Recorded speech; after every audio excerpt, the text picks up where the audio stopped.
Shalom Ubrajá, Talmidí y Talmidó de la Torá y de Yeshua.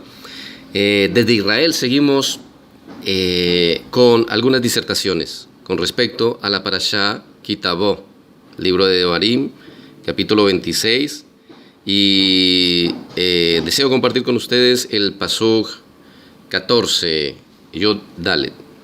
Dice: no he comido de ellas en un periodo de luto, ni las he sacado estando impuro, ni las he usado para un funeral, sino que he escuchado la voz del Eterno, mi Elohim, y he obrado conforme a sus disposiciones. Dice: lo ajalti beoni mimenu, velo biarti mimenu, betame velo natati mimenu lemet, shamati bekol Adonai Elohai asiti bekol asher tzivitani. Bueno, siguiendo con nuestro proceso que estamos tratando de compartir con ustedes de cómo entender la Torá, no interpretarla. Interpretaciones, miles de interpretaciones, y ahí tenemos el problema, sino el entendimiento. Entonces, aquí nos da también, nos muestra, dice, cuando dice en el pasuk anterior, tus preceptos que me ordenaste cumplir, dice, no he transgredido ninguno de tus mandamientos, ni los he obviado. Y más adelante dice, no he comido de ellas en un periodo de luto. Entonces ahí no necesitamos interpretar, sino entender. Si antes de ese pasuk 14, en el 13, al final del 13, estaba diciendo, no he transgredido ninguno de tus mandamientos, ni los he olvidado. Cuando dice, Bekol misbotja asher sivitani lo avarti, no los he transgredido, misboteja velo shahakti, ni los he olvidado. Y más adelante dice, lo ajalti beoni, dice, no he comido en ellas de un periodo de luto. Quiere decir que esta ofrenda especial, este maser especial, estaba ordenado no comerlo en luto. ¿Por qué? Porque era para alegrarse. Había que llevarlo a Jerusalén, había que dárselo al Cohen, había que alegrarse allí. Y en luto, lógicamente, no puede estar uno alegrarse. Dice, ni las he sacado estando impuro. Estaba prohibido sacar este maser. Hablamos del 12, cada 3 años, el año del maser, separarás la décima parte de los frutos de tus campos, con destino al levita. Este era al levita, los bikurim era al Cohen, al levita, al forastero, al huérfano y a la viuda, para que coman hasta saciarse en tu ciudad. Entonces, ese maser había que dárselo al levita, al que enseña Torá, al que viene de la casa de Levi, que es muy diferente a los que enseñan Torá que no son levitas.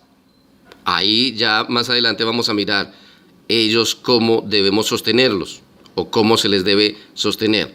Pero el maser es al levita, al de la casa de Levi, no que yo ahorita enseño Torá, entonces me autodenomino levita y es para mí, no. Al forastero, al huérfano y a la viuda, para que coman hasta saciarse en tu ciudad.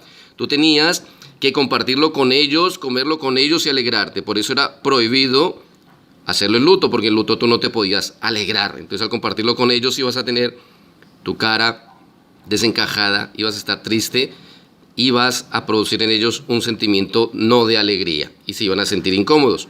Y dice, ni las he usado, ni las he sacado estando impuro. Sabemos que el maser se sacaba de las cosas agrícolas. Este maser se sacaba de las cosas agrícolas, básicamente era comida. Y estaba prohibido, de acuerdo a lo que estamos leyendo acá, hacerlo impuro. Y ahí es donde vemos que hoy en día no se puede llevar a cabo esta misma tal cual, 100%. Hoy ese maser se usa para otras cosas, pero se usa de una forma simbólica. No está prohibido hacerlo de esa forma, pero hacerlo de la forma como está ordenado conforme la Torá, al no haber Beit HaMikdash, no se podía llevar los bikurim al Beit HaMikdash, entregárselo al pobre. Y aquí vamos a ver por qué no se podía cumplir esta misbah estando en tu ciudad, si tenías tu campo fuera de Jerusalén. Lo podías sacar en alegría, pero había un problema, estabas impuro. Y para purificarte tenías que sumergirte en las aguas que se hacían con la vaca roja. Y esta purificación se tenía que hacer en el Beit HaMikdash.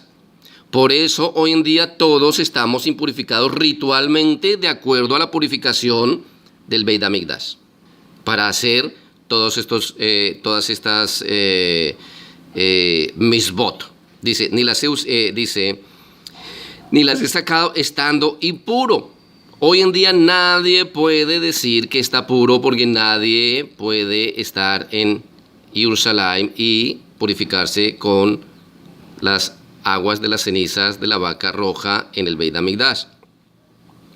Por eso todos estamos en estado de impureza, por eso no se puede cumplir esta. Dice, ni las he usado para un funeral, paramos ahí. Lo mismo, aquí se entiende que también estaba prohibida usarlas para algo diferente. Que se le murió el papá al pobre de la ciudad donde yo vivo. Ay, bueno, pobrecito, dejad que los muertos entierren a sus muertos, pero este no es para celebrarle su funeral. Que se murió un primo, bueno, no es para eso. Ese maser era para el levita, el forastero, el huérfano y la viuda. No era para otra cosa.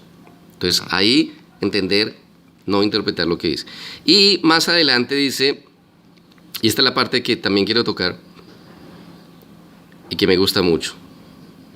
Sino que he escuchado la voz del Eterno mi Elohim y obrado conforme a sus disposiciones. Dice, Shamati, escuchado, Bekol Adonai, en la voz del Eterno Elohai, mi Elohim, Asiti, y hice Bekol Asher, todo lo que Tzivatani me ha ordenado. Tzivatani viene de mitzvah, de mandamientos.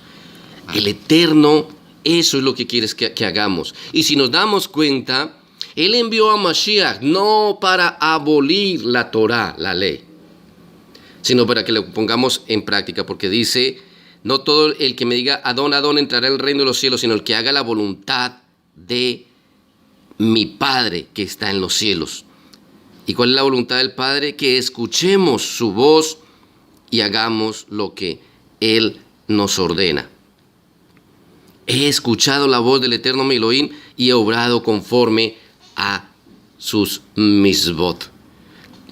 La invitación a que escuchemos la voz del Eterno. ¿Y dónde está la voz del Eterno? En la Torá y en las enseñanzas de su Hijo Mashiach.